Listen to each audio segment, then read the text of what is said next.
Brian Burns was saying last week that, he's getting to learn all the guys up front, and he says, when I'm near Dex and we're doing something together, he's going to definitely have a plan on how to run.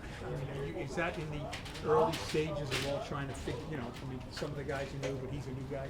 I think it's almost natural. It's not really, right now we're not running games, we're not doing any of that, and still rushing well. But I think it's just like, just natural, just understanding the game. We two smart players, playing beside each other. We work along well with each other over there. So I like him a lot. He brings a different dynamic to the line. He called you clever. What does that mean? Smart? You're the clever one. Yeah. Like I said, like our knowledge of the game clashes well together. So I think that's where that starts. Does anything change for you? Going from a different defensive scheme. Yeah. Just new terminology. Obviously, he looks for different alignments and things like that. I think the terminology is the biggest thing. Football is football at the end of the day. I think just learning that and just the philosophy that he goes by is just different. That's all. How has it been to pick up the terminology? It's smooth. The first couple of weeks was a little rough, but right now I think practice has been flowing a lot better for us. Everybody just over communicating, which helps a lot, and we all learning different things to look for before you get lined up. So I think it's smoothing out now towards the end. Have you seen a lot of adjustments, a lot of changes, like from last year, in regards to not obviously the defense? I'm talking more like the program, some of the things maybe that Dable does, the way you're practicing, that kind of stuff. Honestly, no. Coach Dave's been smiling a little more happy walking around. He still tells little jokes and stuff like that. I think he's still the same person, which is kudos to him. Obviously people change in situations, but I think he's remained the same. Dex, I asked Quinnen Williams this yesterday. I'll ask you today. Aaron Donald retired. What was your reaction to that? And now, for the first time in 10 years, the title of best defensive tackle in the league is open. Could that be you? Yeah, it could be. I just got to keep working and, working on my weaknesses and getting better with my strengths. I think it took me by surprise, honestly. 10 years is a long time, but you expect more things like that. But he left the game on top, and a lot of respect to him, to what he brought. It probably won't be another one to him. So yeah, a lot of respect.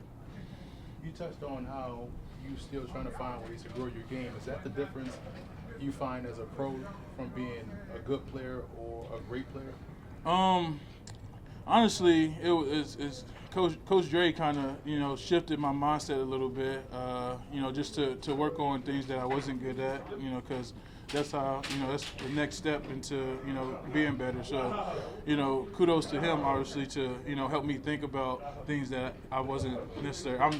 You go to your natural habits to do what you continue to do, but to improve and gain more tools is what I'm doing. What is something that you weren't as good at that you worked on? Just speed rushes, things like that. Using my hands a little more on my rushes. I think those some things right now that I'm working on. I talked to Kayvon a little bit last week, and he said that the D-line and the edge guys are working more together this year. Mm-hmm. Coaches are kind of picking spots. What have you seen? Does that, going back to when you talked about working with Burns, working games, ultimately having those two groups work in sync, how much of an impact can that have with the defensive front? I think it's just us just hearing the same things, not being independent contractors. We all hearing the same things. We all hearing how, what's going to happen in this situation or what's going to happen in this situation. That's obviously just makes sense to when you bring that thing together, everything start clashing a little better. We mold into each other, learning each other's tendencies, learning who's next to you, learning talking, learning lingos. It's just when you bring the two groups together, was supposed to happen. Like, You almost look at it and go, why did we do this yeah, earlier? yeah. Well, how does that work though? Like you guys in the same meeting room now, or? No, we still have our two separate, but we come together on certain days to, talk about the rush side of things. What are those you guys do get together? Yeah, I mean, it's just, like I said, it's just knowledge bouncing off each other everywhere. So it's obviously a lot of talking, it's loud in there, and but it's a lot of good work. So that's the best part about it. That's a change. That's a change from the past couple of years. Oh, yeah. Yeah. We stay separate. Do you think the younger guys, the Ryder Anderson, DJ Davidson, Jordan Riley, are ready to step in and be counted on the way they're going to be counted on? Because there's no more Leonard Williams or Ashawn Robinson here. After you, they got to really provide some depth. Those guys, they really developing, honestly. They picking up on, Coach Dre's coached some hard things, but it's like year 2, 3 for them, so they picking it up pretty well, and it's showing out on the film, on the field, and this OTA. So they keep developing. It won't be a drop off. I believe in those guys, and they believe in themselves.